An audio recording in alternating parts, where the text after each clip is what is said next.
अलकापुरी नरेश प्रताप सिंह पर कल रात इसी जंगल में किसी हिंसक पशु ने आक्रमण कर दिया। भगवान ने नहीं पद्मा, वनराज ने। तूने अपने पिता को नेत्रहीन बना दिया है, का संसार अंधा कर दिया तूने। राजन की दृष्टि अब पूरी तरह जा चुकी है। आयुर्वेद में भी अब राजन की दृष्टि को वापस बचाने की कोई भी शक्ति शेष नहीं बची है। क्या अब महाराज की दृष्टि लौटने का कोई उपाय नहीं है? उपाय है। क्या?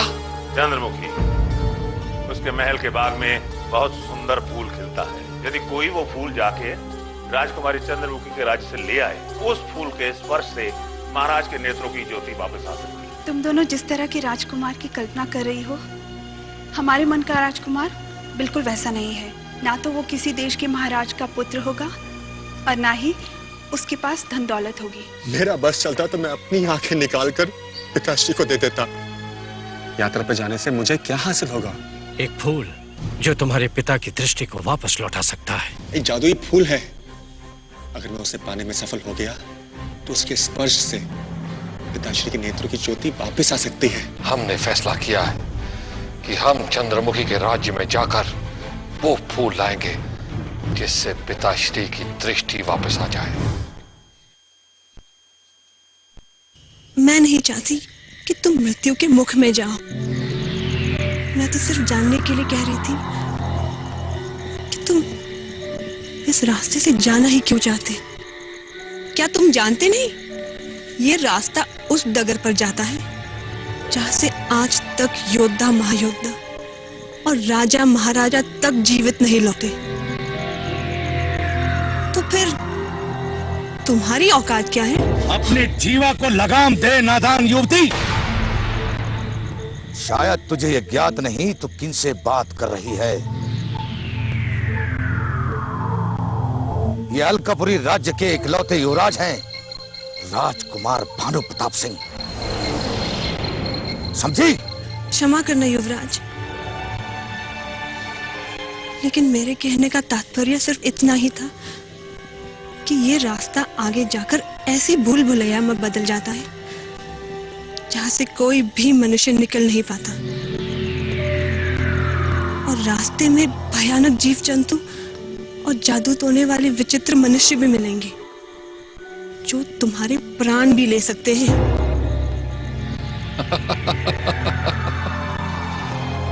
तुम्हारी अल्प बुद्धि पर मुझे दया आ रही है युवती। इस सारी दुनिया में युवराज भानु प्रताप से बलशाली और कोई नहीं। आज तक जितने भी योद्धा पैदा हुए हैं उनमें से कोई भी मुझ जैसे इकलौते महायोद्धा से दो हाथ नहीं लड़ सकता। अरे वाह, आप तो शूरवीर हैं। आपको पहचानने में जरा देर कर दी, क्षमा करें, लेकिन इतना जान ले कि इस रास्ते का अंत रूपनगर राज्य की सीमा पर जाकर समाप्त होता है, और रूपनगर की राजकुमारी है ब्रह्मांड सुंदरी चंद्रमुखी। क्या आप चंद्रमुखी से मिलने जा रहे हैं? हाँ, हम चंद्रमुखी से मिलने जा रहे हैं। चलो।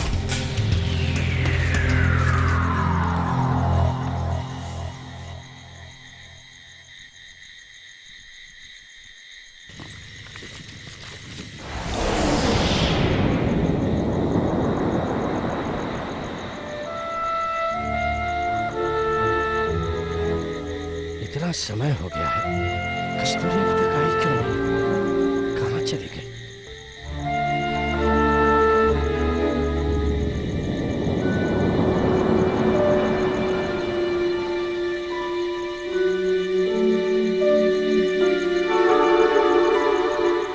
कस्तूरी, आज तुम्हें लकड़ियां लाने में इतनी देर कैसे हो गई?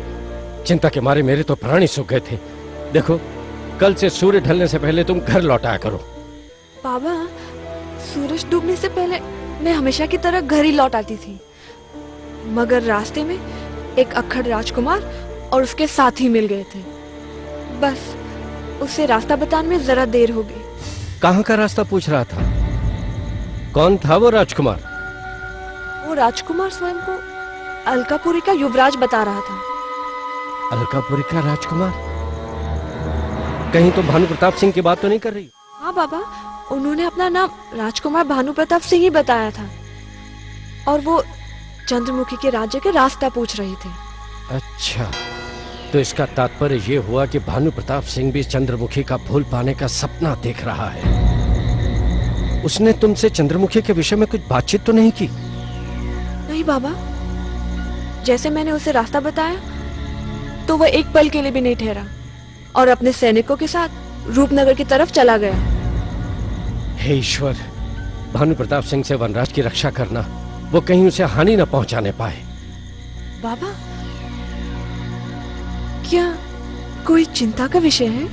नहीं, तुम चिंता मत करो। घर जाओ और भोजन की तैयारी करो। तब तक मैं वनराज और महारानी पद्मावती से मिलकर आता हूं।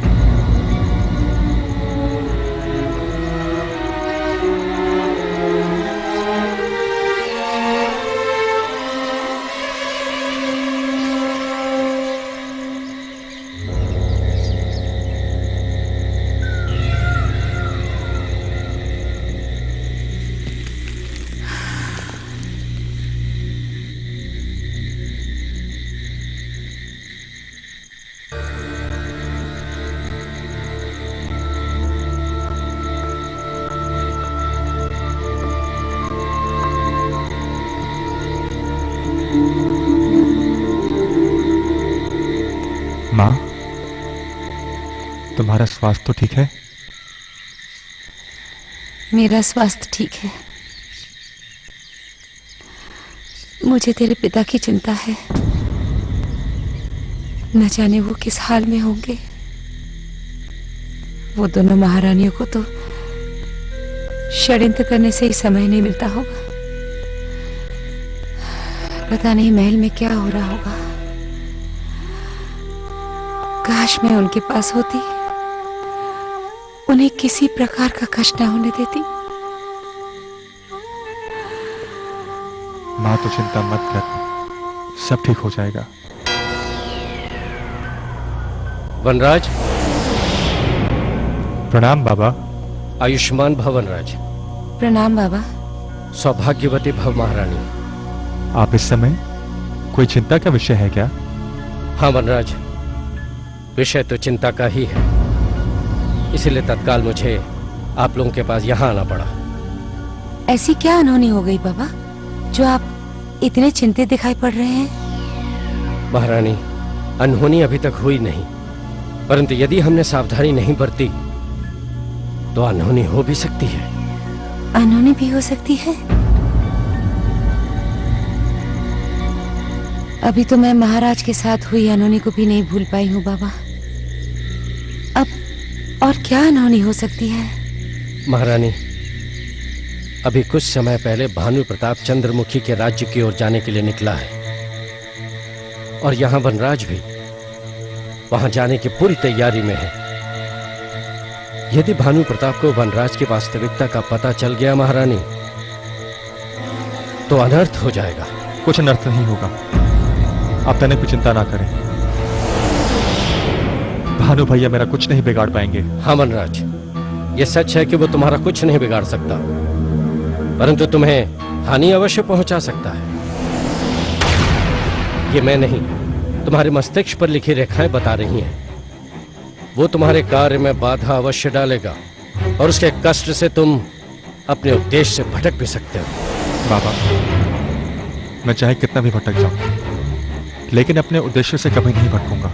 बस तुम्हें एक बात का ध्यान रखना होगा, तुम्हें बड़ी सावधानी से फूंक फूंक कर हर कदम रखने होंगे।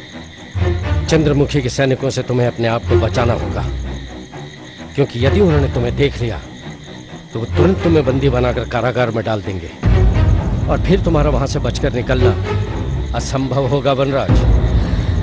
नहीं नहीं बाबा, इसका कोई तो उपाय होगा, कुछ उपाय कीजिए। महारानी, यही तो सबसे बड़ी चिंता का विषय है। अब हमारे पास कोई विकल्प नहीं बचा, कोई उपाय नहीं है। अगले 7 दिनों के उपरांत अमावस्या की रात आने वाली है। और ऐसे समय इन काले घने जंगलों में प्रकाश की एक किरण भी नहीं होगी। और ऐसे समय वनराज का वहां रहना आने वाले संकट का संकेत हो सकता है महारानी। आप मुझ पर विश्वास कीजिए बाबा, मैं हर बाधा को पार करके अपने उद्देश्य में सफल होकर ही रहूंगा। मुझे तुम पर पूरा विश्वास है वनराज। बस तुम्हें मेरा एक कार्य करना होगा। बोलिए। उत्तर तराई के जंगल को पार करने के बाद तुम्हें बाईं तरफ के जंगल में जाना होगा और वहां तुम्हारी भेंट एक महिला डकैत दुर्गेश्वरी से होगी। उसे तुम हमारा परिचय दे देना, वो तुम्हारी हर संभव सहायता करेगी। आपके आदेश का पालन होगा। मैं सूर्योदय होते ही अपने उद्देश्य की ओर निकल पड़ूंगा। बस आप मुझे आशीर्वाद दीजिए। मेरा आशीर्वाद सदैव तुम्हारे साथ है वनराज। विजय भव।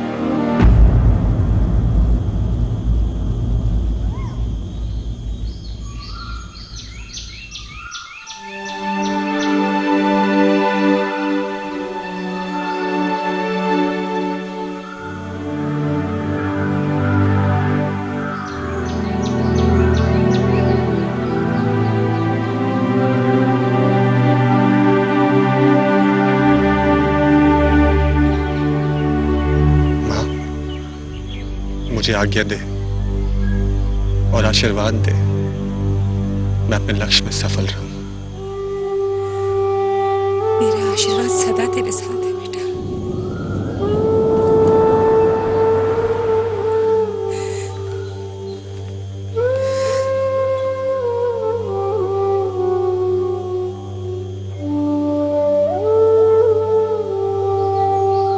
ये क्या मां, तू रो रही है?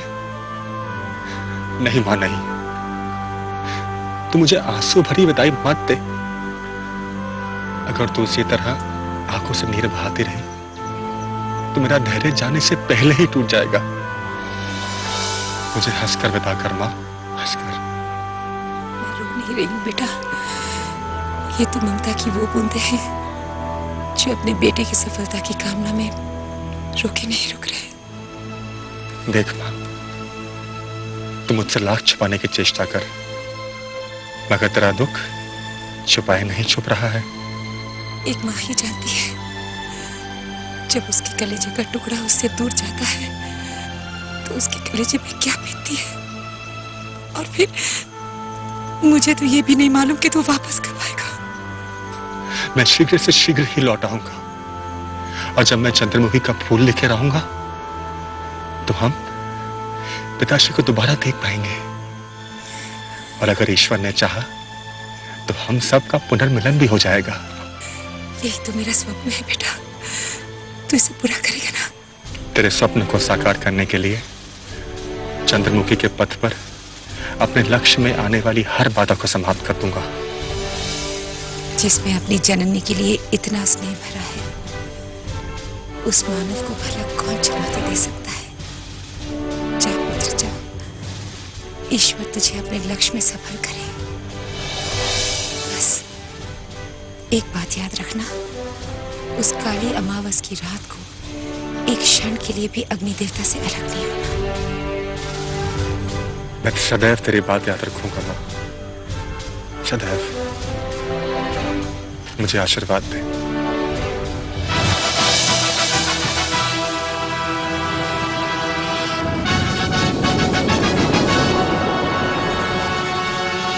चलता हूं मैं।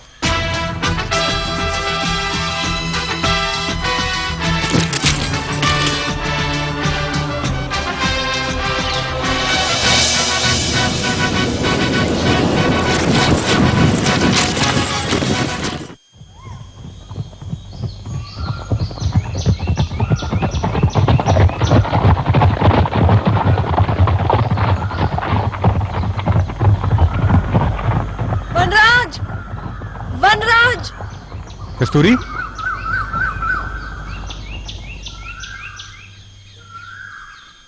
तुम यहाँ? हाँ वनराज, अच्छा हुआ तुमसे मिलना हो गया। अगर तुम मुझे मिले बगैर चले जाते तो मुझे पछतावा सा होता। पछतावा? मगर किस बात का? विदाई के समय अगर कोई अपना बगैर विदा करे चले जाए तो क्या पछतावा नहीं होगा? ओह, तो तुम मुझे अपना समझती हो? तो क्या पराया समझू? तुम तो हमारे राज्य के राजकुमार हो, तो क्या अपने नहीं हुए? हाँ, तुम ठीक कह रही हो। और वैसे बाबा ने तुम्हारा नाम बहुत सोच समझ कर रखा है।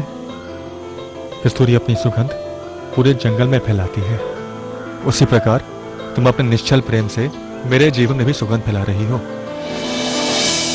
युवराज, इतनी प्रशंसा के लायक मैं कहा हूं। ये तो तुम्हारा बड़प्पन है जो तुम इस धरती के धूल को चांदनी की बराबरी दे रहे हैं। बस अमावस की रात को सावधान रहना और बाबा ने जो कुछ भी समझाया है उनका सदा अनुसरण करना। बाबा कल रात पूरी रात तुम्हारी चिंता में करवटें बदलते रहे। मैंने बाबा की सारी बातें गांठ बांध कर रख ली हैं। तुम बिल्कुल चिंता मत करना। मैंने माँ को भी वचन दिया है कि काली अमावस की रात को मैं अग्नि का साथ एक पल के लिए भी नहीं छोड़ूंगा। वनराज, तुम्हारे मुंह से ये सुनकर मेरे और बाबा की चिंता तो दूर ही हो गई। हाँ, ये लो युवराज, इसे सदा अपने पास ही रखना। मैंने तुम्हारी रक्षा और सफलता के लिए भगवान से प्रार्थना की थी। ये क्या है? प्रश्न मत पूछो वनराज, बस इसे सदा अपने पास ही रखना। और हाँ, मैंने भानु प्रताप को इसी रास्ते से जाते हुए देखा। भानु भैया? हाँ, शायद चंद्रमुखी के फूल को प्राप्त करने के लिए वो इसी रास्ते से जाए। ये तो बहुत खुशी की बात है। अगर भानु भैया को वो फूल प्राप्त होता है तो मैं बहुत प्रसन्न होऊंगा। आखिर वो फूल मेरे ही पिताश्री के लिए तो है। युवराज, तुम वीर अवश्य हो, मगर भोले भी बहुत हो। क्यों? इसलिए कि तुम अपने समान भानु प्रताप को सच्चा सीधा समझते हो, लेकिन अंदर से वो बहुत ही शातिर है। भानु प्रताप को एक बार देखकर ही मुझे पता चल गया कि वो कितना धूर्त और कुटिल मनुष्य है।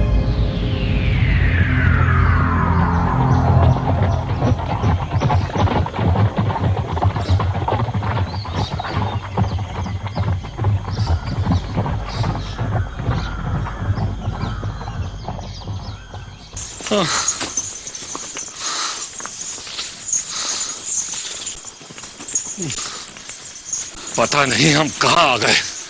सही दिशा में जा रहे हैं या गलत दिशा में भटक रहे हैं। अरे मूर्खों, सर क्या हिला रहे हो? जाओ और किसी से पूछो कि क्या यही चंद्रमुखी के राज्य का सही मार्ग है। क्षमा करें युवराज, यहाँ किससे पता पूछे? यहाँ तो मानव तो क्या कोई पशु भी नहीं है जिससे सही पथ का पता पूछा जा सके। रावण, तुम भी अजीब जानवर हो। अगर हमें सही मार्ग का पता नहीं चला तो हम यहीं भटकते रहेंगे। भूल गए पंडित रुद्रनाथ ने क्या कहा था कि रूपनगर के मार्ग में बहुत भूल भुलैया। कहीं हम उन भूल भुलैया में तो नहीं फंस गए? आप नाहक शक पाल रहे हैं युवराज। हम सही पथ पर हैं। ये देखिए, हम सही पथ पर हैं। ये देखिए पथ प्रदक्षक पुस्तिका, इसमें रूपनगर के राज्य की सीमा में प्रवेश करने की जो रेखाएं बनी हैं, उन्हीं दिशाओं पर तो हम हैं।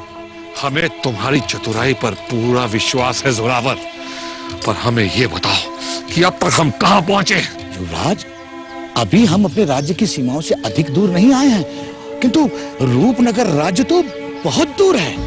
ये देखिए। हम समझे थे कि हम कोसों दूर आ गए और अलकापुरी तो बहुत पीछे रह गए, लेकिन अभी तो रूपनगर बहुत दूर है। अगर हम इतना थक गए हैं तो हमारे घोड़ों का क्या हाल होगा? हाँ युवराज, यदि हम सांझ ढलने से पहले उत्तर तराई की पहाड़ियों तक पहुंच जाएं तो वो जगह बहुत सुरक्षित है। पशु पक्षी ना जानवर जिससे हमारी जान का खतरा हो, हम वहीं पर पड़ाव डालेंगे और विश्राम करेंगे। विश्राम हराम है। और भानु प्रताप के होते हुए तुम्हें किसी भी खतरे से घबराने की कोई आवश्यकता नहीं, क्योंकि स्वयं भानु प्रताप इस सारे संसार के लिए एक बहुत बड़ा खतरा है। जी अन्नदाता, मैं भूल गया था, क्षमा करें। क्षमा किया, और भविष्य में हमें और हमारी अभेद शक्ति को कायरता भरी बातें कहकर चुनौती मत देना, वरना हम तुम्हें उपसेनापति से दोबारा सैनिक बना देंगे। क्षमा करें युवराज, क्षमा करें। पंडित रुद्रनाथ जी ने कहा था कि ये पथ जादू टोने और मायावी शक्तियों से भरा पड़ा है, इसलिए मेरी वाणी कुछ अधिक निकल गई। ठीक है, अब अपनी वाणी बंद करो और जाओ, जाके ढूंढो। यहाँ अवश्य कोई ना कोई वनवासी होगा जो हमें रूपनगर का सही मार्ग दिखा सके। जो आ गया युवराज। युवराज, वनवासी! तुम मुझे क्या दिखा रहे हो मूर्ख? जाओ उसे बुलाओ। ए वनवासी, इधर आओ।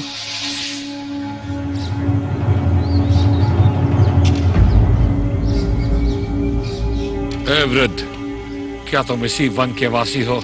जी, आप कहाँ के वनवासी हैं? ए मूर्ख, क्या तेरे नेत्र फूट गए हैं जो तू अलकापुरी राज्य के राजकुमार भानु प्रताप सिंह को वनवासी कहता है? मैं तेरी जीवा काट लूंगा। क्षमा करें महाराज, हम जंगली जाति के लोगों को क्या पहचान राजाओं महाराजाओं की। खैर, आप फल खाएंगे या पानी पीकर अपनी तृष्णा बुझाएंगे? खाने और पीने की हमें कोई कमी नहीं मूर्ख वनवासी। हमें तो केवल इतना बताओ कि क्या ये मार्ग रूपनगर की ओर जाता है?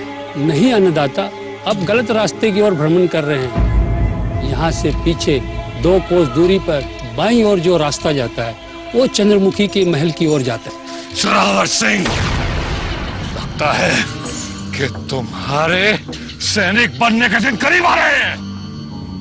जाओ वापस।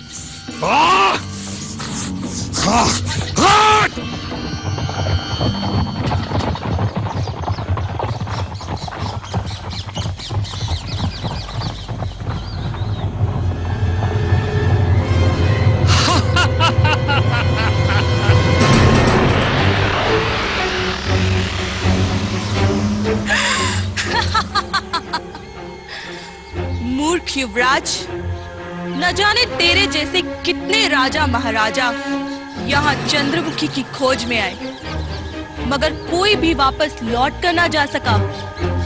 अब तेरा क्या होगा युवराज?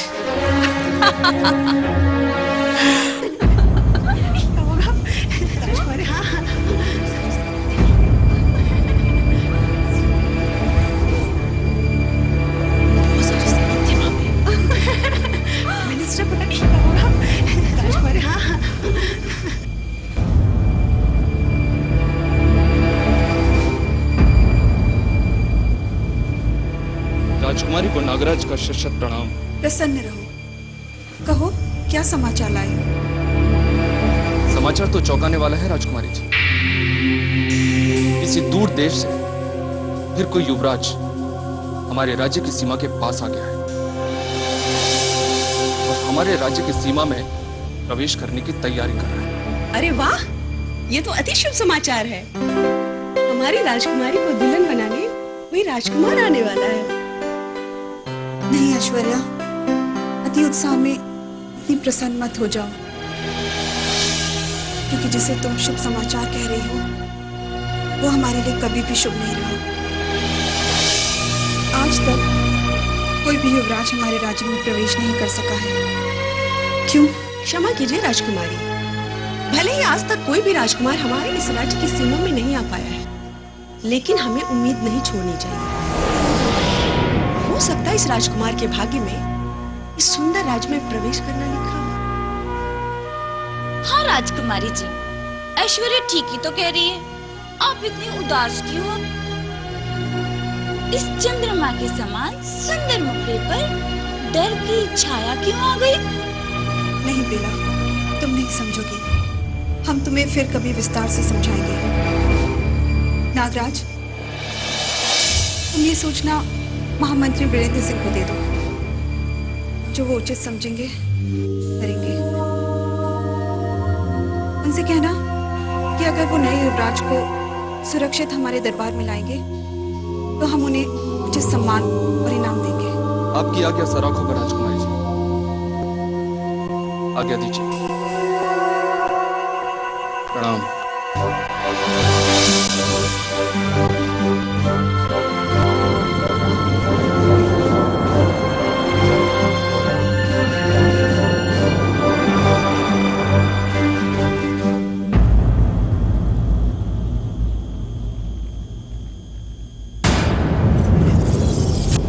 महामंत्री जी सदा अमर रहे। प्रणाम। राजकुमारी चंद्रमुखी जी का संदेश लेकर आया हूं, यदि अनुमति दें तो सुनाओ। अवश्य नागराज, अवश्य। तुम हमारे खास आदमी हो, कहो क्या संदेशा लाए हो? महामंत्री जी, एक और युवराज हमारे राज्य की सीमा में प्रवेश करने के लिए तैयार है। एक और युवराज? बहुत बुरा संदेश लाए हो। खैर, आगे कहो, क्या कहना चाहते हो? राजकुमारी जी ने आपके लिए संदेश भिजवाया है कि यदि आप तुरंत उस युवराज को सुरक्षित लेकर उनके पास तक गए तो वो आपसे प्रसन्न होकर आपको सम्मान के साथ साथ जागीर भी देंगी। अच्छा, तो राजकुमारी चंद्रमुखी अभी तक इस अंदेशे में है कि किसी दूसरे राज्य का राजकुमार आके उन्हें वरमाला पहनाएगा।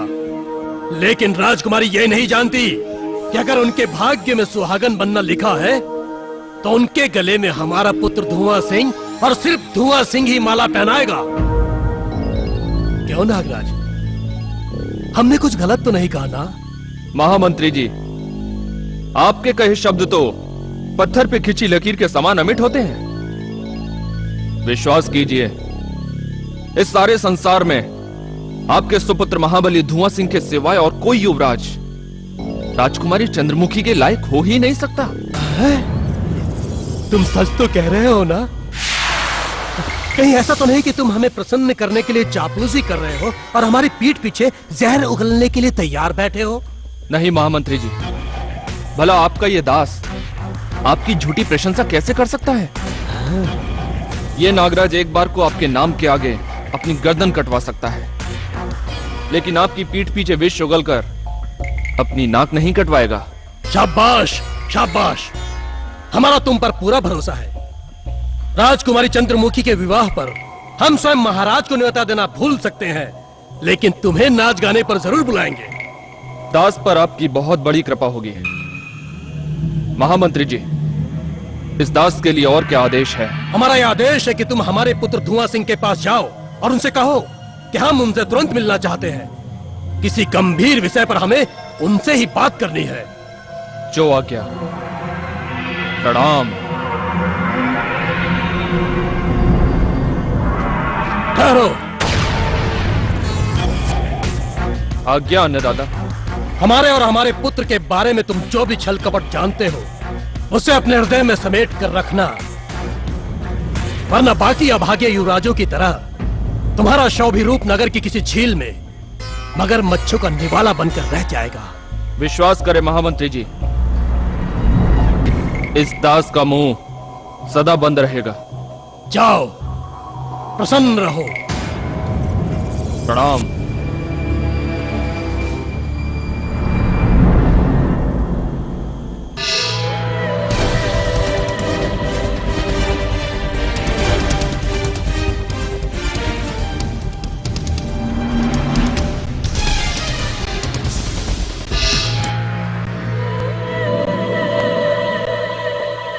धुआं धुआं।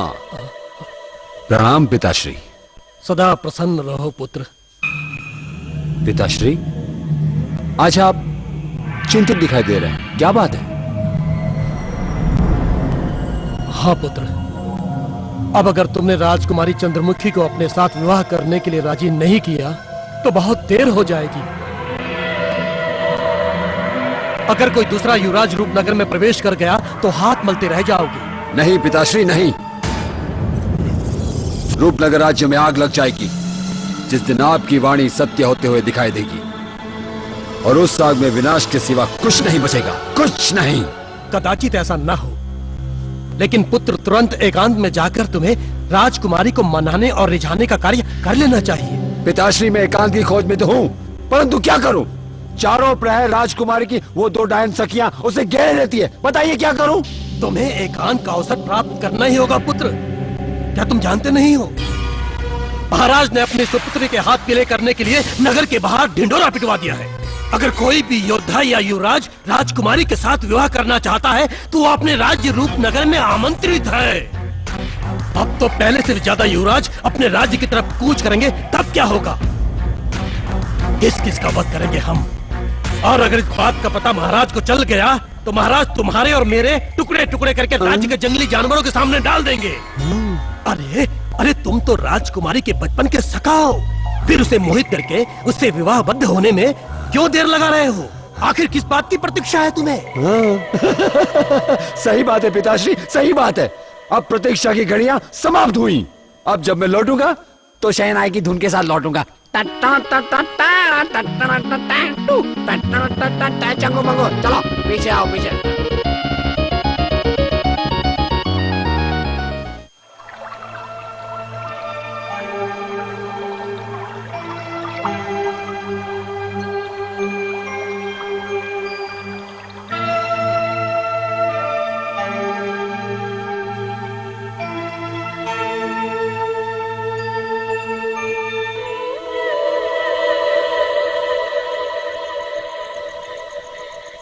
वाह राजकुमारी अकेली, आज तो मैं अपने मन की बात कह देता हूँ। कदाचित भाग्य ने साथ दिया तो हमारा प्रणय निवेदन राजकुमारी स्वीकार कर लेगी। हाँ सरकार, इससे अच्छा मौका आपको नहीं मिलेगा। आप आगे बढ़िए, हम आपके साथ हैं। हाँ, धुआं धुआं खेलो प्यार का जुआ। तुम लोग यही ठहरो, मैं आता हूँ।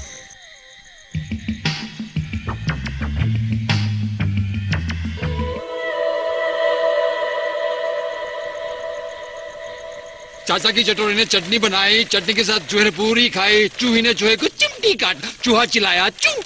तुम भी चिल्लाओ चू, चिल्लाओ ना चू चू। अरे धुंधु, आओ आओ, कैसे आना हुआ?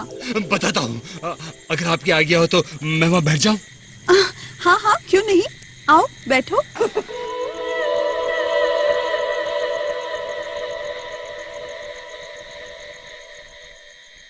राजकुमारी जी, कई दिनों के पश्चात आपको अकेला देखा तो सोचा कि कुछ सुहाने पल आपके साथ बिताऊं, नहीं तो हर समय आपकी वो सखी सहेली आपको घेरे रहती है। हाँ धुंधलू, अब हमारे पास अपनी सखियों के सिवा और है ही कौन? अगर हमारी सखियां हमारा दिल नहीं बहलाती तो इतने विशाल राजमहल में एक क्षण भी बिताना बहुत भारी पड़ता। और आखिर हमारी सखियों के सिवा हमारा है ही कौन? ये आप क्या कह रही हैं राजकुमारी जी? क्या आप अपने बाल सखा को भूल गई? बाल सखा? हाँ, बाल सखा। मैं आपके साथ बचपन से खेलते कूदते बड़ा हुआ हूँ, तो क्या आपकी सहेलियों के पहले हमारा साथ नहीं आता? अरे धुंधलू, तुम्हारा स्थान तो है, पर तुम अचानक इतने बुझे बुझे, इतने निराश क्यों हो गए हो? हाँ? वो इसलिए क्या आपने अभी अभी कहा कि आपकी सहेलियों के सिवा आपका कोई नहीं है। हमें सुनकर बड़ा दुख हुआ। राजकुमारी जी, क्या आपका ये बाल सखा आपके लिए कुछ नहीं है? अरे धुंधलू, तुम तो अभी तक बरसों पुराने वही बालक हो जो बात बात पर रूठ जाया करता था। हमने कब कहा कि तुम हमारे लिए पराए हो? हाँ? तो फिर ठीक है। सच बताऊं राजकुमारी जी, मुझे आपकी सहेलियों से बड़ी जलन होने लगी थी। खैर जाने दो, और ये बताओ, हमने महामंत्री जी को एक नए युवराज के आने की सूचना भेजी थी, उसका क्या हुआ? वहां से कोई समाचार आया? जी राजकुमारी जी, पिताश्री ने उस युवराज के स्वागत के लिए रणबीर सिंह को भेज दिया है। जैसे उस युवराज की उनसे भेंट होगी, उसे धूमधाम से इस राजमहल में लाया जाएगा। ठीक है, परंतु हम आज तक ये बात समझ नहीं पाए कि हमारे राज्य में प्रवेश करने से पहले आखिर ये सब राजकुमार कहाँ खो जाते हैं? सच तो ये है राजकुमारी जी, उन युवराजों में से हमारी तरह कोई वीर नहीं है। सभी युवराज हमारे राज्य के पथ में पड़ने वाले चोर, डाकू और मायावी शक्तियों से डरकर वापस अपने राज्य भाग जाते हैं, और फिर बचे कुचे डाकुओं की भेंट चढ़ जाते। ये सुनकर हमें बहुत बुरा लगा धुंधलू। इससे तो हमारे राज्य की बहुत बदनामी होगी। हमारे राज्य में आने वाले अतिथियों की रक्षा करना हमारा धर्म है। हाँ क्यों नहीं, हमारा भी धर्म है। इसलिए पिताश्री ने सारी जिम्मेदारी इन मजबूत कंधों पे डाल दी, इन मजबूत कंधों पर। इसलिए आप विश्वास रखिए कि हमारे होते हुए बाहर से दुनिया के आने वाला कोई भी युवराज किसी मुसीबत में नहीं फंसेगा।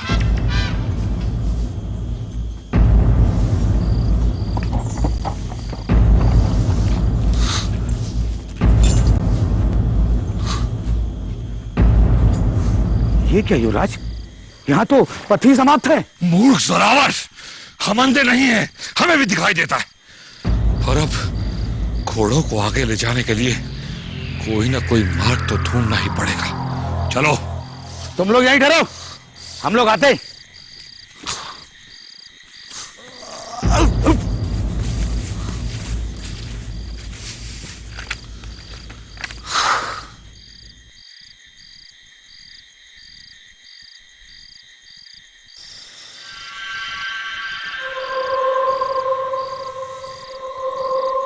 युवराज, वो देखिए, कोई कन्या जा रही है। ए सुंदरी, ठहरो।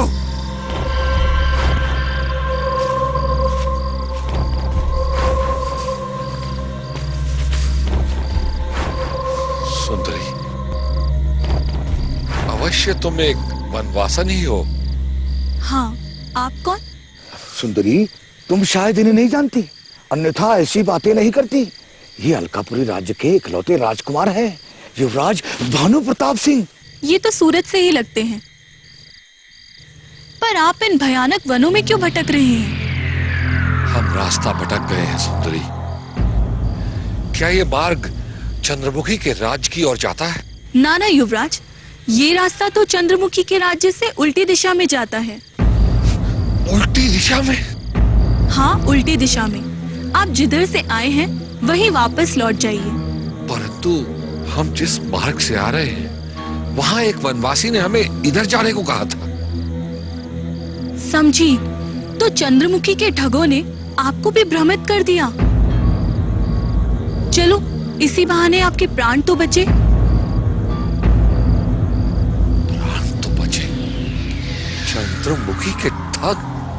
हम कुछ समझे नहीं। अन्नदाता, राजकुमारी चंद्रमुखी जितनी सुंदर है उतनी ही क्रूर भी है। वो बाहर की दुनिया की किसी भी मानव को अपने राज्य में प्रवेश नहीं करने देती, और जो कोई भूला भटका वहां तक पहुंच भी जाता है तो वो उसे समाप्त करवा देती है। और उसकी सीमा तक ना पहुंचने के लिए चंद्रमुखी के सिपाही किसी भी वेश में आकर जंगल में भटके हुए पथिकों को पथभ्रष्ट कर देते हैं, जैसे किसी वनवासी ने आपके साथ किया।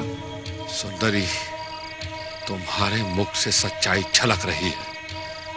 अब हम किसी वनवासी पर विश्वास नहीं करेंगे, और यदि कोई वनवासी हमें गलत मार्ग दिखाएगा तो हम उसका सर धड़ से अलग कर देंगे। और यदि तुम सही साबित नहीं हुई तो मेरी ये कटार तुम्हारी गर्दन का लहू पे जाएगी। अगर मैं सही साबित ना हूं तो अपनी इस कटारी की प्यास मेरे लहू से बुझा लेना। ठीक है सुंदरी, हमें तुम पर विश्वास है। चलो।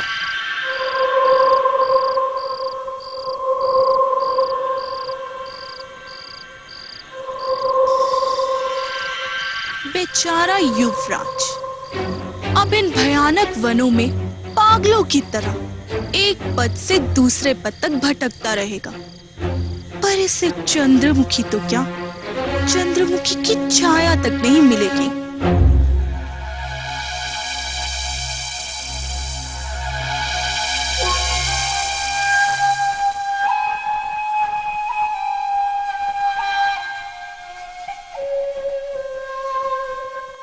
मंत्रीवर रणवीर सिंह की जय हो।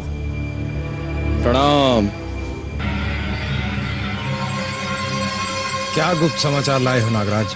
मंत्रीवर, मैं आपसे मिलने के लिए और गुप्त सूचना देने के लिए कल रात से व्याकुल था। और वो गुप्त सूचना यह है कि रूपनगर राज्य में एक और युवराज प्रवेश करने की तैयारी में है। क्या? यानी हमारे लिए एक और नई परेशानी? परेशानी? मंत्रीवर, आपको क्या परेशानी हो सकती है? नागराज, तुम हमारे विश्वसनीय हो इसलिए सिर्फ तुम्हें बताते हैं। हमारी परेशानी है वीरेंद्र सिंह का बेटा धुआं सिंह। वो राजकुमारी चंद्रमुखी के साथ विवाह करने के स्वप्न देख रहा है, जबकि राजकुमारी सिर्फ हमारी महारानी बनेगी। बन जाएंगी मंत्रीवर, अवश्य बन जाएंगी। भला आपके सिवा इस रूपनगर राज्य में ऐसा कौन महाबली होगा जो राजकुमारी का वरण कर सके? मेरा ये उत्तर सुनकर आपके माथे से चिंता की रेखाएं स्वयं ही मिट जानी चाहिए मंत्रीवर। नागराज, चिंता की रेखाओं का कारण धुआं सिंह के पिता वीरेंद्र सिंह है। महामंत्री वीरेंद्र सिंह का सचिव होने के कारण हम उनके सारे छल कपट जानते हैं और इसीलिए हमें डर है कि अपने पुत्र का स्वप्न पूरा करने के लिए कहीं महामंत्री राज्य में बगावत न करवा दें। बगावत? मंत्रीवर, यदि ये बगावत हो गई तो आपके लिए बहुत अच्छा होगा, क्योंकि इस बगावत का लाभ उठाकर आप जबरन राजकुमारी को अपनी महारानी बना सकते हैं। वो तो ठीक है नागराज, लेकिन हमें राजकुमारी चंद्रमुखी के साथ साथ रूपनगर पर भी अपना अधिकार चाहिए और इसके लिए हमारे रास्ते पे आने वाली हर मुसीबत को हम ठोकर मार देंगे। अब चाहे वो धुआं सिंह हो या फिर दूर देश से आया हुआ वो युवराज।